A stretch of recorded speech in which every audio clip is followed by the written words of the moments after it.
So we're going to go ahead and get started. Good morning, everyone, or almost afternoon. My name is Rebecca Flavin. I'm the CEO of EffectiveUI. Just a little background on EffectiveUI. We're a digital experience agency, and we work with clients to help them gain a deeper understanding of their clients, a deeper empathy for their needs. And then we leverage those when we're helping them design and develop digital products and experiences. And appreciate all of you attending our session. And today I have joining with me my co-presenter here, Sven, who is the Managing Director of IT for FedEx Services. Thank you, Rebecca. Good morning. As Rebecca said, my name is Sven. I'm Managing Director of IT for FedEx Services. What I do for FedEx Services is mostly support FedEx Office, and most recently I led the delivery of a new e-commerce platform for FedEx Office. And on top of that platform, we delivered an application called Print Online that we're going to make some references to this morning.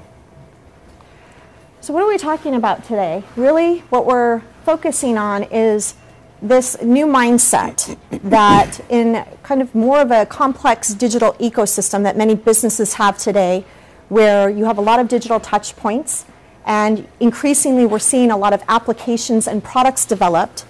It requires more of a product management skill set and a shift from thinking that you're finished, or if you just go forward and launch something, to more of a mindset of continuous improvement, continuous iteration. And that's really important. So we like to say that it's really more about a journey towards digital interaction and engagement rather than a final destination that you have. And today what we're going to talk about is a little bit more about incorporating customer feedback into that process and how you can incorporate customer feedback in an iterative process through the lens of the FedEx Print Online product. Yeah, so just a little bit about Print Online, since we're going to talk about that later in the presentation. So Print Online is a web-to-print application. It's an application that allows a customer to take a digital file either from their desktop or from the cloud, upload that into Print Online, and then set various print and finishing options with the goal of then having that file be produced in the form of a hard copy document at a FedEx Office location. So that's sort of the business domain that we're talking about here. Now, as you can see within the application, there's a whole wealth of different print and finishing options. Now, to go along with those options are just a large number of business rules that enforce the quality of the print job, making sure that the print job can be adequately produced in the FedEx Office location. And as you can tell, we also have preview capabilities and a number of other capabilities within the application, including things like online tendering, order tracking, and a number of other capabilities as well. And so we set out to design this new application, trying to make the user experience the best it could be, and trying to also meet the unique requirement of satisfying two different customer segments, both retail customers as well as commercial customers. And they have quite really very different requirements in terms of the application. In addition to that, at FedEx we have what we call the Purple Promise. And the Purple Promise says that we have to make every FedEx experience outstanding. And so that was another goal when we set out to design this application. And we engaged EffectiveUI to help us not only with the design, but also with the implementation. So we're going to go through some best practices or tips as much as we can, right, in 30 minutes. Something that hopefully you can take back with you and share with your other team members. And the first is really letting customer feedback guide your technology decisions. Now, I'm not suggesting by any means that this be your only guide point. But it's very important that we really understand how your customers are perceiving the technology landscape and how that's evolving. I think that one of the things that was just really amazing to me, one of the statistics I think Forrester brought up, was that they're projecting by 2016 that over 1 billion consumers will have smartphones and tablets. And think about 5 years ago. I know I certainly would have never imagined that. Now think 5 years from now. What devices are people going to be using? How are they going to be interacting with your brand or product or service? And so it's very important to think about how your customers are interacting with these devices in terms of the screen size, in terms of the hardware features. There's new interaction models that have to happen. I think some of us saw this when the iPad first came out, or tablet devices, where people were designing experiences that were more web. They looked more like static brochureware. So that's not necessarily the right approach. And what we educate our clients on is really being right to market, because oftentimes we'll hear people say, we've got to get on a device. It's out. All of our customers really want it. But they're not really, again, understanding the paradigm or the interaction paradigm model, or they're not really understanding how they would really try to be right to market. So rather than being first to market or even best to market, where you throw every feature and functionality in, it's about really being right to market. Yeah, and in order to capture a lot of that information that Rebecca described, what we found when we designed Print Online is that we needed a formal and somewhat structured way of doing that. That was key. The other thing we decided was we wanted to keep an open mind. We received a lot of customer feedback that seemed to be very much on the fringe of what we're trying to do, but we decided to stay curious, look at customer feedback. Even though it seemed to ostensibly make no sense, we decided to capture it, evaluate it, again with an open mind, to try to see if there's something we could do to accommodate that type of feedback, those kinds of requirements within the product. Now, the other thing that we found when we designed the user experience within Print Online was that there is this conflict between customer wanting more enhancements, more capabilities within the application, while at the same time asking us to simplify the user experience. Those two are at odds. And again, EffectiveUI was able to help us overcome some of those challenges. The second tip is that your research should be contextual and actionable. And there's a lot of different kinds of research, right? Research is a very big bucket. So you've got quantitative research, you have qualitative research, you have generative research, upfront research that can help inform what concept, what idea you should go forward with. You have evaluative research. And all of those are really important, but I think the one thing we really want to hone in on here is not to assume that your traditional market research is going to do it in a digital context. It's not. It's really important to be able to understand the context in which people are using these devices. So are they using a mobile phone in their car, even though I think in some states that's illegal, but are they using their device at work? What are their goals? What are their tasks? And I think that's really important. And the second thing is, and we see this a lot, is it's critical to have the people who are designing the application be able to somehow translate, interpret, intuit, and translate those research findings so that it can be infused and help inform the design of the product. And I can't tell you how many times we've worked with clients where they actually have research that just sits on a shelf, and maybe a design team, your own design teams pick that up, and they're really trying to fill that gap, that fidelity gap of what does it really mean. So, there's controversy over should you have your designers participating in research, should you not, should you go to a third party? Either way, what we recommend is make sure your designers and experience leads have some way to either observe the research you've done or participate in it one way or the other. And I think the other thing is just making sure that the entire team has access to it as well. Yeah, I think the other thing that we found was that there's a lot of data that's available when you instrument an online application today if you do it right. It used to be that you would gather data that would describe when a customer went from one screen to the next. Well, today you can instrument your application to capture really granular data related to the customer experience. When a customer clicks on a particular button on the screen, you're able to capture that. When they make a selection in a drop-down list box on the screen, you can capture that as well. So this creates just a whole wealth of data. Now what's challenging is that we oftentimes have marketing try to sift through that data, and they don't always have the skills or the experience to do so.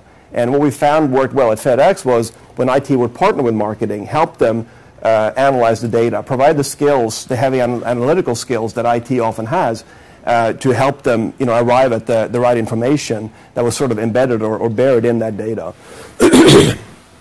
In fact, with Print Online itself, after launching it, we discovered that customers wanted to build the order in a very different way than we anticipated. They wanted to do it iteratively. So they ended up going through this loop in the workflow, and we were able to then consolidate those workflow steps into one screen, making for a lot simpler way of them placing the order, in the end.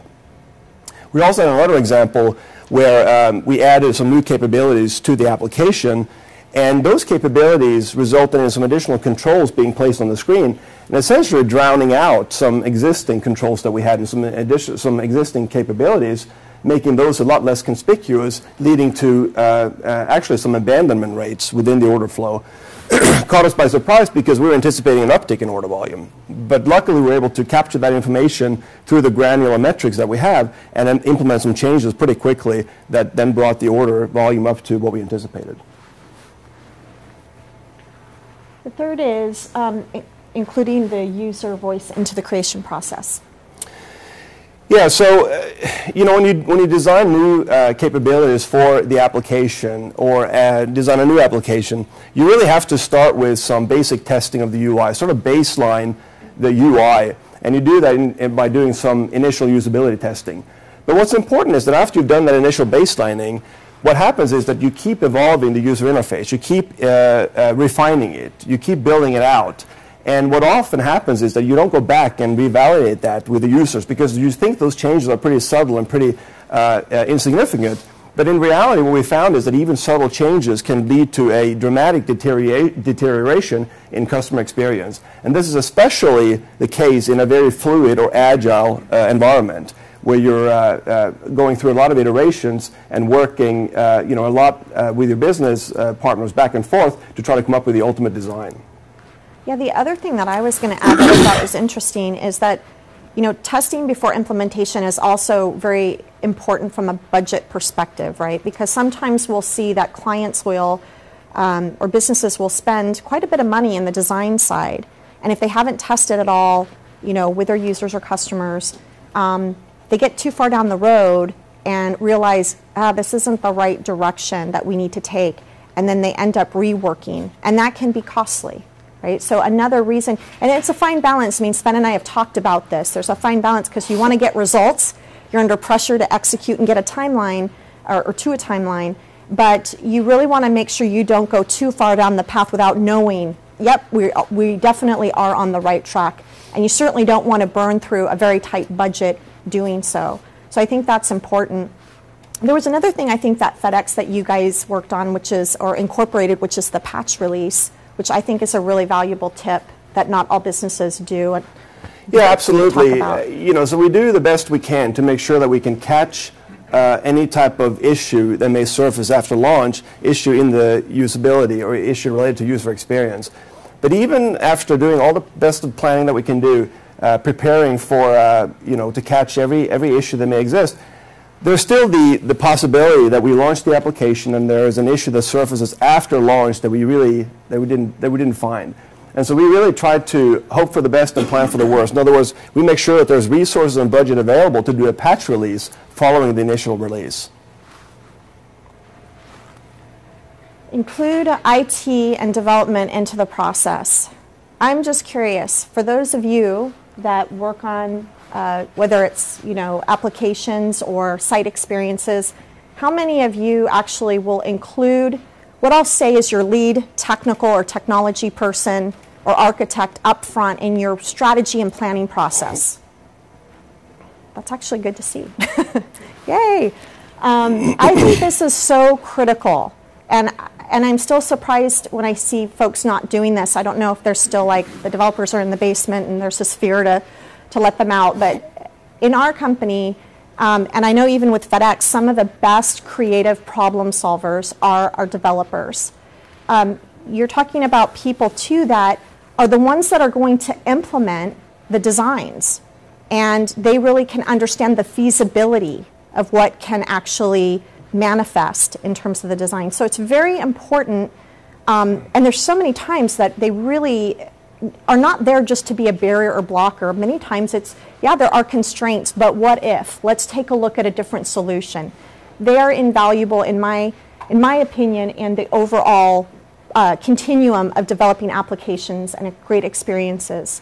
The other thing that we focus on is really training our developers in UX principles and having empathy for really understanding the end user.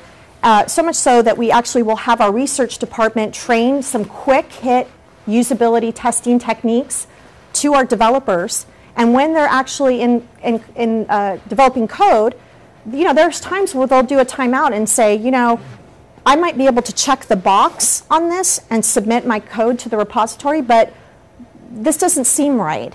And they'll go and meet with the other experienced designers or planners. And I think that's just very important to have a multidisciplined team that are really aligned on the business and the user goals, not just the technical goals. Did you want to talk about it, FedEx? Yeah, I think we certainly make sure that we involve IT and developers specifically in the usability testing. I think we've found that developers generally think a bit more linearly and probably more logically than many of our customers. And so for them to be able to observe usability subjects interacting with the application really opens their eyes. The other thing that we have found valuable is to have a broad group of stakeholders take part in usability, operations, maybe even sales. And they all come together and they look at the usability subjects interacting with the application. If there's an issue that surfaces, there is then typically the opportunity to branch out, go in a conference room, and then actually solve the problem right there and then. IT then typically will validate the solution, make sure that we're not encountering a particular constraint the application can support, but we can solve the problem right there. And there's typically a lot of energy in the room. There's a lot of desire to fix the problem right there and then, and we can even bring it back to the usability subject that same day and then retest with the changes that we implemented. Don't launch and forget. So that's really the theme of our presentation today. And I think what's important to know is that there is a lot of tools out there. We're going to talk about that in a minute, some quick, inexpensive things that you can do to test. But once the application's launched, your commitment to ongoing improvement and understanding if it's going to be desirable and useful and usable for your customer doesn't stop. And there's a lot of tools that you can use in order to collect that feedback, whether that be surveys or more formal usability testing. Digital diaries are another way that we do that, or analytics. What's really important is that you have an ongoing commitment throughout the cycle and definitely post-launch. Yeah, I think stakeholders need to realize and need to agree that once you've launched the application, that's not the end of it. There needs to be an ongoing commitment long-term, and they need to make sure that there's budget and there's resources available to keep evolving the product. And of course, there needs to be a commitment to keep analyzing the data. Within Print Online and within FedEx, we rely on iPerceptions as a way to provide valuable feedback and insight into how the customers use the application and what the customers think about the application. So they capture data for us on an ongoing basis, and once a month provide a report back to us that not only shows the quantifiable data as they determine it, but also shows a trend line, which is even more important for us. So for each release, we want to see this trend going upward in terms of the different categories that iPerception captures for us. And of course, we take then that feedback from iPerceptions and we turn that into features, assign LOEs, and then incorporate into a roadmap. So the roadmap will then guide what kinds of capabilities we will deliver on an ongoing basis within the application. Prioritize in the sandbox. This is something that I feel is a big struggle for a lot of businesses, and I'm just curious if you guys were to say one of your top 3 challenges is really how do you get strategic alignment across all the lines of business, so IT, marketing, business, product, and ensure that you're all in alignment once you have this customer feedback. How many of you feel like that is a real challenge within your organization? Just a few, really? Yeah, it's probably just a given, right? And I think that's the challenge because Sven and I were talking, marketing really cares about the brand experience and the perception. And then you have business that really is caring about the numbers. I need to maximize my ROI, right? IT, it's budget and timeline. And so you have all these competing interests, and oftentimes we find ourselves in the middle of all that and really trying to help our clients collaborate and develop a digital strategy that'll be effective. So I think that's, hold on one second, we just lost our feed here. I think that's what's really important is to be able to, collaborate and help get through all of those different, stakeholder needs. And then you've got all this feedback, so what do you decide in terms of features and functionality? What goes into the next release? and who decides that? And then you have to prioritize that, as Sven was saying, against his roadmap. So I think it would be good to kind of hear from the FedEx point of view what they do as well.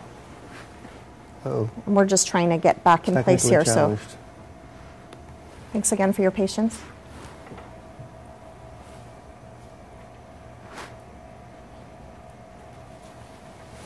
I think this is it, isn't it? Or did we went Yep. through this one? This is it. Slight detour. But what I was just saying, Sven, is just, talking about, I know that you guys are not immune to this, right? I mean, you guys do a great job of incorporating customer feedback and making it actionable, but when it comes to, you're representing IT, you've got marketing, business, how do you sort through that, and how do you decide which customer features get into the product or next release? Yeah, it's challenging. There are a lot of different stakeholders. We have marketing, we have sales, we have IT, we have operations, and actually several other groups as well. And they all have conflicting priorities. They have their own, many cases, their own objectives that they need to meet. And so we have had we've implemented a process whereby we first solicit feedback early on from those different stakeholders, and they provide input as to what their top priorities are. And then we get together really quarterly and look at those priorities. We put it on a priority list when we're all in a room, and we look at that priority list and we essentially negotiate what features goes out when. One of the things that has helped us sort of gain consensus around what features go into a particular release is to have a theme for a release. So we can have a release that deals with, let's say, sales. We can have a release that deals with stability and IT improvements within the product. And when we approach it that way, we seem to have a better success with getting consensus around the different enhancements that go into a particular release. What's also important is that when we do plot out the roadmap, is that we group the different features and different capabilities into either large releases or small releases. So we can have a release that goes out quarterly, large releases go out quarterly, and then we have in-between releases that are a lot smaller with more insignificant or smaller tweaks to the user interface. Now, the other thing that's important when we do the roadmap is that we cannot ignore the technical enhancements to the product. In other words, non-functional enhancements, enhancements that customers may not see. So, for instance, we have to upgrade our infrastructure every so often that underpins our application. And that requires IT resources as well. So we make sure that we plot those non-functional enhancements on the roadmap as well.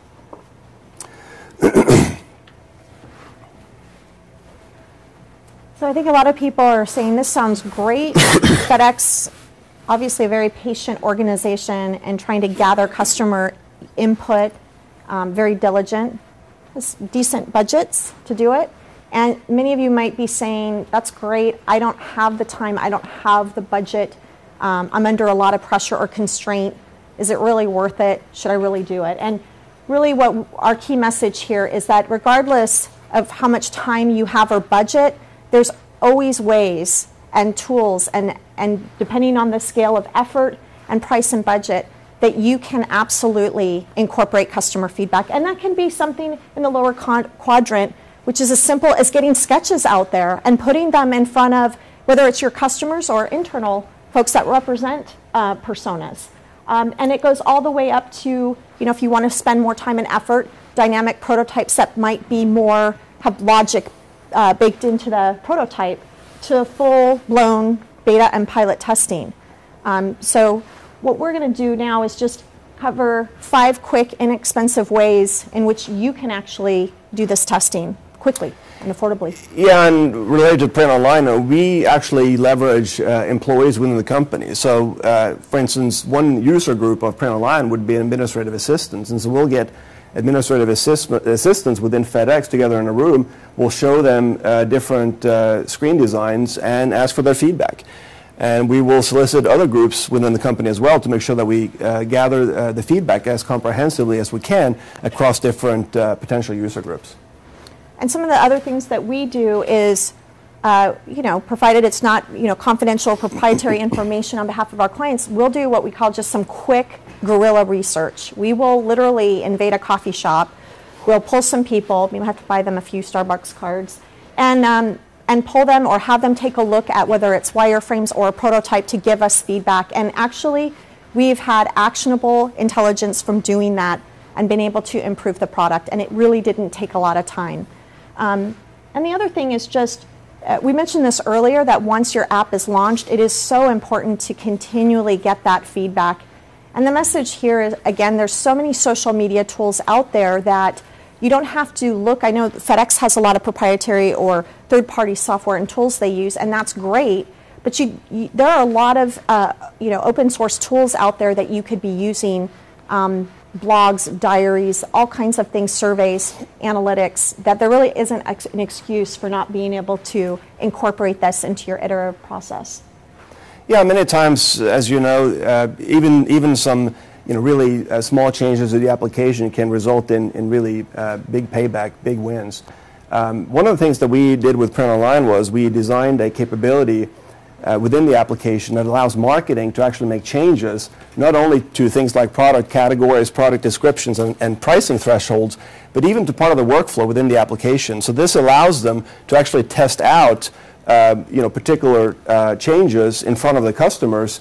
And if there is if the feedback is not favorable, we can quickly revert back to the workflow that we had in the past, or make other changes without requiring IT to do a code push. In other words, we can make changes literally within minutes in the online environment.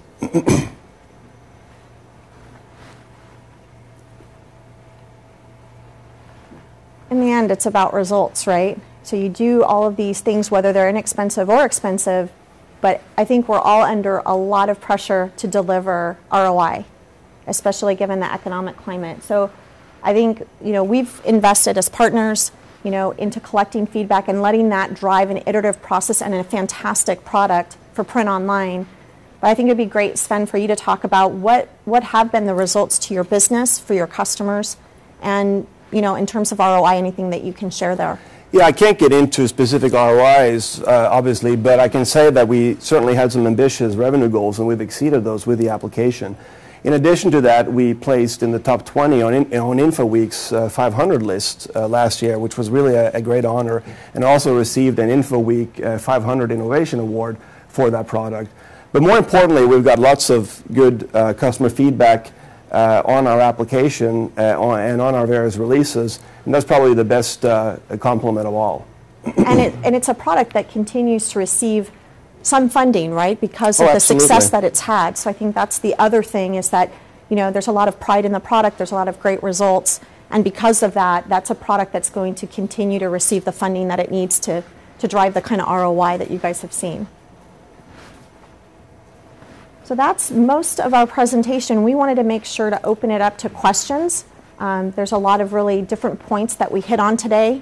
And just as a side note as well, we made sure to post our presentation to SlideShare. So this is the QR code in case you want to download a copy of the presentation. But we'll go ahead and open it up for any questions that you guys may have. Yeah. So from a user perspective, iterative design and delivery of new features, functionality can be great, continuous improvement. But on the flip side, it can also be maybe confusing to customers because it's changing. What I did yesterday might not be the same. How do I get there? Yep. Is there any rule of thumb as far as how much and how often from an iterative design perspective? Yeah, I mean, I think that's a really good point. You have to be careful not to throw the kitchen sink at customers. Also, this is a very intuitive, I call it a science and an art around user experience. Because, and I think we've all heard the Henry Ford quote that if Henry Ford was saying if I had asked customers what they wanted, they would have said faster horses. And, because customers aren't always going to necessarily tell you exactly what they want. And it's really up to somebody who really understands. We hire a lot of human factors folks to really be able to understand human behavior and psychology, and as well as the design, to intuit, okay, this is what they're really trying to say. And listen, we don't always get it right.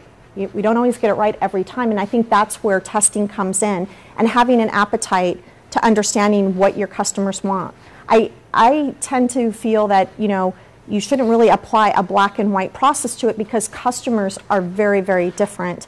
But I do think you have to be very careful not to create too much change too quickly because that can be less intuitive. So sometimes less is more, and really focusing on what are the 3 most important things that we need to nail versus what's the blue sky thing that we want to get people excited about. And you're always kind of having to balance those 2 things. And I think in the end, it's constantly talking to your customers and being able to intuit and translate their needs. Did you want to add anything? No, I agree. The only thing I would add is that when we look at our application supporting FedEx, we typically look at the critical path through the application and less critical path. And we try to be very careful about not making too many changes to the path within the application that's critical to the order placement. There are oftentimes areas within the application that's not touched as often by the customers, and so we're more likely to introduce changes to those areas first and then adopt the changes to the critical path of the app. Yes. Have you found effective ways to get real customer feedback that are not incredibly time-consuming? My customers I work with, we looked at that. So my customers are high net worth. I work for a private bank. So they're not really the person in the coffee. They may be the person in the coffee shop, but they're not always going to raise their hand. And not necessarily people in our company either. Right. So I try to figure out, how do I get their feedback without it being every time a 4 to 5 week process to talk to their relationship manager. Right. Get that group and keep sending them stuff. Yes. I have some things. I'm sure you probably have some. We actually do a lot of business with banks, and their customers are high net worth customers. And sometimes we're engaged to do a more full-blown ethnography, go out in the field and really watch, especially for a tablet device, watch how wealth advisors or financials advisors are interacting with high net worth customers. But actually, it's going to sound crazy, but literally, we have employees in our company whose parents or relatives are high net worth customers that fit that persona. And so sometimes, again, and I think Sven talked about this, there are people within your organization. They may not be your customer, but chances are they may know people like that. And whether that's quick phone interviews, whether that's hosting a brown bag lunch and having a few family members come in that represent that persona, there's a lot of things that you can do. And go back here a second.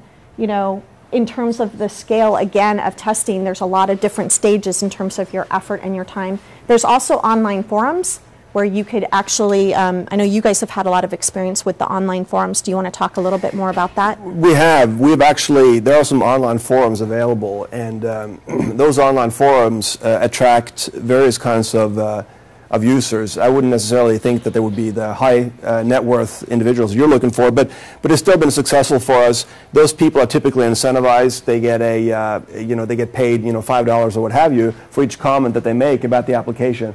It's actually been pretty successful, but again, it doesn't quite speak to the question that you had. Yes. I think FedEx is an interesting brand because, like some others that are big that a lot of people have an opinion or a relationship with, I think FedEx is one of those. So my question is around obtaining what you're calling, customer feedback, right? With a big global company that extends, across the U.S. but also outside of the borders. What does that look like, getting customer feedback? Because I know you're saying you get together quarterly and you review the feedback and you see what people are asking for, or saying, I guess. To your point, I know you can go out and do formal studies and that type of thing, but what does the ongoing, quote, customer feedback look like that you guys are reviewing? So the ongoing feedback would come in different forms. One significant part of it is the iPerceptions report that we get monthly. That's based on surveys that are done online by the actual users of the application. So when they first log in, they're asked, would you like to take part in a survey? And if they answer yes, then there's a whole set of questions that they answer. And so that's really valuable to us, not only in absolute terms, but like I said earlier, more importantly, in terms of looking at the trend. So that's a key one, probably the single most important one. And the other one is, within e-commerce, I guess the single most important metric is the conversion factor, right? So we have conversion funnels that we look at, and for those of you who are not familiar with the conversion funnel, it's essentially the idea of, of a customer who arrives at your homepage, how many of those customers convert to an order and where do they drop off along the order process, right?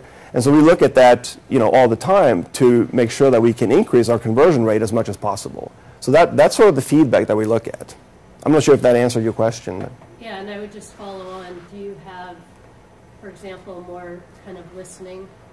Do you employ other listening technologies or methodologies? So, for example, are you paying attention to Twitter and what people are saying? Oh, yeah, absolutely. Actually, I touched on that earlier. We do mine the social media. There are various tools out there that can go out and grab, different kinds of social media, gather that information, compile it, and then, then we can evaluate it. Absolutely. Any other questions? Yes. Just to follow up to that observation you've shared, what's the level of accuracy in all this social media stuff that you gather? Yeah, that's a good one.